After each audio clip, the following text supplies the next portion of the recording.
Ce n'est pas quelque chose qui est bon. Peut-être même moi, mon tour est en train d'être préparé. Ça, c'est clair. Tous les Togolais sont unanimes pour ça. Ça, c'est le troisième objectif de ce régime. Neutraliser l'ennemi extérieur. L'ennemi extérieur, ce sont les Togolais qui sont à l'extérieur du pays et qui s'opposent à neutraliser. Donc, c'était déjà...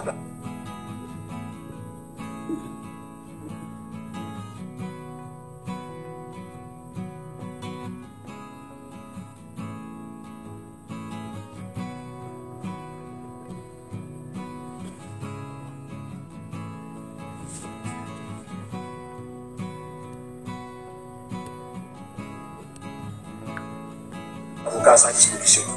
Voilà. Donc, que le monde Dieu lui fasse sortir de là. Merci beaucoup pour le moment, la marraine. Merci, Agile Premier. Tu sais, les avocats ne sont pas gratuits.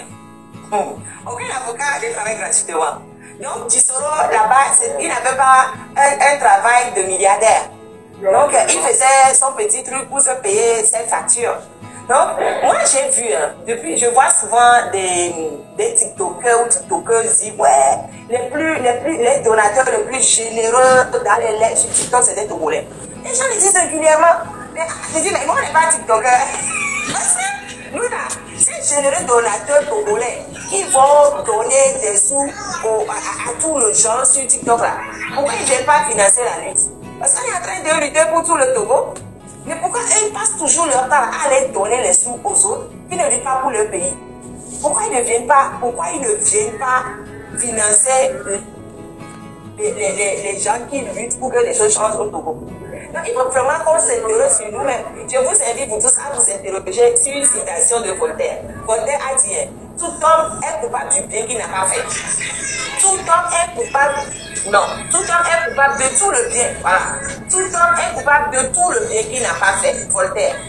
Donc, si vous avez l'occasion de faire du bien que vous ne faites pas là, vous êtes coupable. Même si vous ne faites pas le mal, juste parce que vous devez faire le bien, vous n'avez pas fait là, vous êtes coupable. Donc, tous les gens qui sont en train de financer à gauche et à droite les TikTokers de divertissement là, venez aussi financer les TikTokers qui se battent pour le Togo. Je pense que c'est même eux qui ont encore plus besoin d'être financés parce que eux, ils se battent vraiment pour les choses, pour que les choses changent chez vous. Ils se battent pour qu'ils puissent avoir une meilleure école. Ils se battent pour que les hôpitaux soient bien. Ils se battent pour que les routes soient bien. Ils se battent vraiment pour le Togo. Pourquoi est-ce que vous ne venez pas les financer? Alors qu'en face, on a le RPT qui a les moyens d'État. Qui a les moyens d'État et qui corrompt qui il veut, comme il veut. Et les TikTok, les gens qui étudient les legs. Souvent j'entends ça. Les TikTok, tu vois, les gens qui donnent le mieux, le plus, c'est les Togolais. Mais pourquoi on ne le voit pas chez nous? Les avocats sont payants. Les avocats sont payants, les avocats ne sont pas gratuits. Aucun avocat travaille gratuitement. Mais si l'avocat veut travailler, il ne va pas faire tout le dossier gratuitement. Voilà. Vous êtes où vous ne voulez pas financer les gens qui se battent pour le Togo. Vous nous laissez nous battre avec les moyens du bord, mais vous savez critiquer. Pourquoi vous savez faire ça? Et pourquoi vous faites ça? Et pourquoi vous n'êtes pas fait? Jisoro qui est là-bas, là, quand il est en Mauritanie, il a laissé sa famille quelque part et il se bat pour le Togo. Tous les jours, on vient toquer à sa porte. Tous les jours, il vit dans le truc. Aujourd'hui, on vient de mettre. Mais qu'est-ce que vous lui donnez? Qu'est-ce que vous donnez à Jisoro? Jisoro, il fait son petit boulot pour pouvoir se nourrir. Mais ce qu'il fait là, les connexions, l'électricité, tout ça, qu'est-ce que vous lui donnez? Mais quand demain le pays sera bien, est-ce que ça va être bien seulement pour Jisoro? Ça va être bien seulement pour moi? Ça va être bien seulement pour Achille? Ça va être bien seulement pour Affection? Ça va être bien seulement pour Vincodio, etc. Ça va être bien seulement pour nous, mais ça va être bien pour tout le Togo. Hein? Donc, franchement, si on est dans une lutte, mais venez soutenir les gens qui sont en train de lutter. Jisoro est là-bas là maintenant actuellement, là où il est là. Est-ce que vous savez ce que depuis qu'on est en train de l'harceler, ça fait des mois qu'on l'harcèle sur que les policiers mauritaniens viennent l'harceler là. Vous savez comment il vit? Vous savez comment il vit? Achille, vous savez comment Achille fait? Vous savez comment je fais? Vous savez comment Kojo fait? Vous savez comment nous faisons pour payer pour la lutte? Vous savez? Non. Mais vous savez là, vous savez critiquer. Mais le Togo, c'est pour nous tous. Je vous dis encore une fois, méditez bien. Tout homme est coupable de tout le bien qu'il n'a pas fait. Tonton Garo, Tata Garo, pardon, mettez-vous.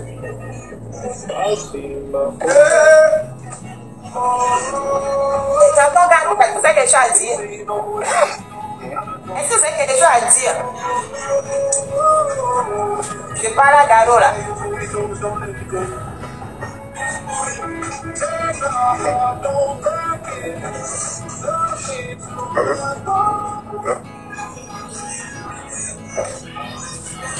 Il est monté par ici, il a cassé le tête. Moi, j'ai mal à la tête, j'ai mal à la tête. Voilà, il faut arrêter de me fatiguer. Non mais franchement, des fois, moi-même, je ne comprends pas les Togolais. Je ne comprends pas les Togolais. Je ne comprends vraiment pas les Togolais. C'est quoi même le problème? Le Togo là, c'est un pays entièrement à part, bien, c'est comment? Hein? Le Togo, c'est comment? Venez nous dire. Il est le Togo, c'est comment? Docteur Mazak, comment ça va? Oh, ça va bien, Marine. Bonsoir. Je viens d'être connecté sur votre live et je vois vraiment cette information qui me tient vraiment, qui me bouleverse là. Je ne sais pas de quoi il s'agit. Vous avez des informations, ce qui arrive à notre frère ou bien? Non, j'ai juste l'information qu'il a été arrêté, c'est tout. Mais pourquoi il a été arrêté, on ne sait pas. Mais c'est que ça fait plusieurs mois, voire semaines, que il est victime d'harcèlement de la part de policiers mauritaniens. Policiers mauritaniens qui venaient tout le temps toquer à sa porte, qui viennent tout le temps vérifier ça. Et pardon, tapoter le lèvre là, tapoter le lèvre. Tapoter, il vient tout le temps vérifier, tu viens tout le temps l'embêter, et il y a longtemps que ça se passe quoi.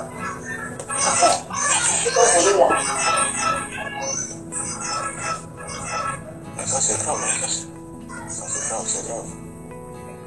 Est-ce que vous avez des contacts avec la communauté tougolaise en Mauritanie pour qu'ils puissent... Non, il y a des gens, il y a plusieurs personnes qui essaient de faire des choses pour comprendre ce qui se passe. Donc il y a Rufin Kata, tout à l'heure même il était à la carte, donc moi j'ai mis en contact avec un membre du gouvernement mauritanien pour essayer de voir ce qui se passe là-bas. C'est ça. Il faudrait que les contacts puissent être vite pris, que cela qu'on ne laisse pas tomber dans les mains de nos ennemis, de nos adversaires, c'est très important. Parce que on ne sait pas si c'est eux qui sont derrière ou bien... C'est évidemment que comment on ne sait pas. Évidemment que c'est eux. Comment on ne sait pas, c'est bien que c'est eux. Ça fait plusieurs mois que les gens viennent régulièrement chez lui pour vérifier et sa carte. Et chaque fois, on dit on va l'arrêter, on va l'arrêter. Ça fait des mois que ça dure. On sait bien que c'est eux qui sont derrière. Ça, il ne faut même pas aller chercher Lydia 14. C'est eux. Et avant ça, il y a des autres. Hier même, il était dans le live de Bossi, ensemble avec moi.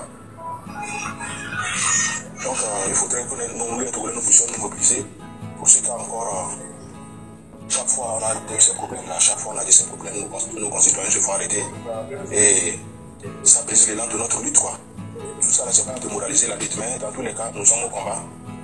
La population doit prendre conscience de ces situations et lutter pour que les choses changent le très vite possible. Il a publié quelque chose concernant le pétrole que j'ai tweeté même.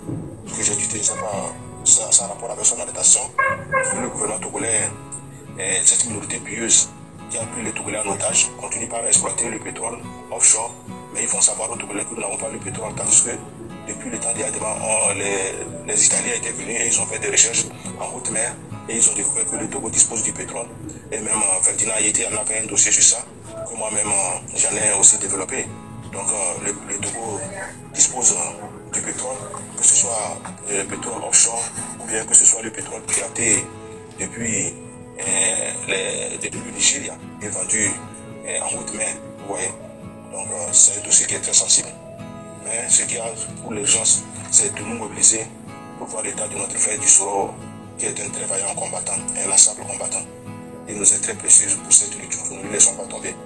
J'invite tous les Togolais à soutenir la famille de Dissoro et à soutenir la marraine et soutenir tous ceux qui prendront le devant, c'est-à-dire de cette cause-là. Donc c'est un sacrifice que nous, les Togolais, ne devons pas nous vaincre, nous ne devons pas éviter. C'est un sacrifice que tous les Togolais doivent consentir. Faisons tout pour sortir notre frère Dissoro de cette situation. Donc je suis actuellement au travail, je ne peux pas beaucoup parler. Je vous remercie, madame la marraine, la lutte continue. Merci. Mais merci, merci. Je tiens à rappeler quand même à tout le monde que normalement, quelqu'un qui a le statut de réfugié politique, on ne les traite pas. Si la Mauritanie était un vrai état de droit, elle ne va pas extrader un réfugié politique. Mais la question est, est-ce que la Mauritanie est un état de droit? C'est ça la question. Est-ce que la Mauritanie est un état de droit? Est-ce que quelqu'un a la réponse? Et maman, bonjour. Maman qui est en bas, bonjour. Monsieur ou madame, vous qui êtes en bas là, M-A-M-A-N. Oh, ça me fatigue. Bonjour pour moi. Bonjour pour moi. Regardez la soie pour la regardez pas la sabre, il y a pas me laisser. Bien. Ah, il me lève blanc, toi. Eh, on me lève blanc. Voilà. Moi, je ne sais rien. Ah, ok, donc on monte pas à ça, on les tapoter, nous demande à Valo. Il y a un moment pour voir Djemiandi. Oh, nous, un moment pour voir Djemiandi et Dieu le doto. Ah, donc on les tapoter, nous, avec mes béquilles, ok, d'accord. Bon, moi, je suis ok.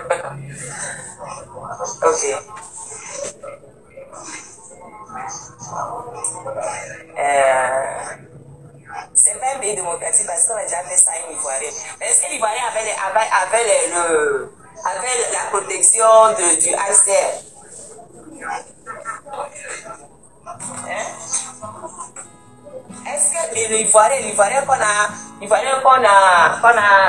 extradé là, est-ce que l'Ivoirien avait la reconnaissance ICR? Parce que si l'Ivoirien a la reconnaissance du ICR, on ne peut pas l'extrader. Dans un état de droit, on n'extrade pas un réfugié qui a la protection du ICR.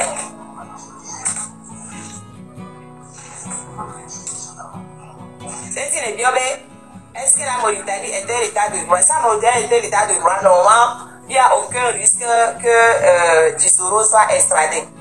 Voilà. Après, si la Mauritanie n'est pas un état de droit, bah oui, ça, on a des problèmes.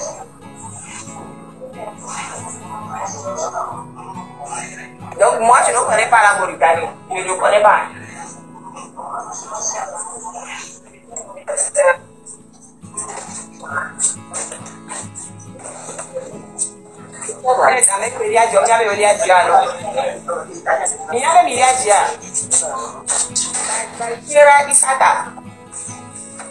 Bashira Isaka. Pasa na nya be jaje. Ni a donné mi jata potere, ni tapoter le Congo. Les bien tapoter le Congo et va donner la demande d'abord, donc c'est comme si tu devais faire la demande quoi. Donc allez tapoter au-dessus, ne tapotez pas en bas s'il vous plaît. Pour qu'on n'ait pas de fausse demande, on vous voit faire la demande, on n'est pas faire la demande. Donc tapotez au-dessus, s'il vous plaît. La table est finie, on demande à l'eau, il y a déjà sans savoir. Ok, Mario. Il n'a tapoté les J, quoi. Merci beaucoup. Oui. Il n'a tapoté les J. Quand vous tapotez en bas là, vous risquez de tapoter à côté des deux bonhommes là, et puis c'est comme si vous faisiez la demande. Donc, il tapotait les J. C'est qui tapote ça? Tapoter sur ma tête par exemple, comme ça vous êtes loin des deux bonhommes qui sont en bas là. Cosmos 22, tu as déjà tonton. Cosmos 22. Cosmos 22 et oh bientôt, il y avait un flamme bureau.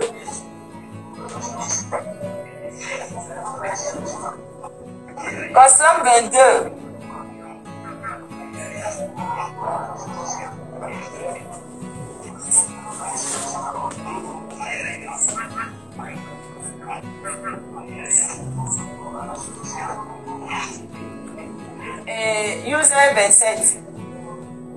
User 27.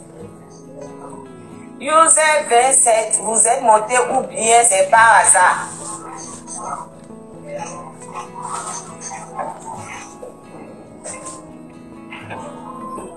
Bientôt, je vais fatiguer par.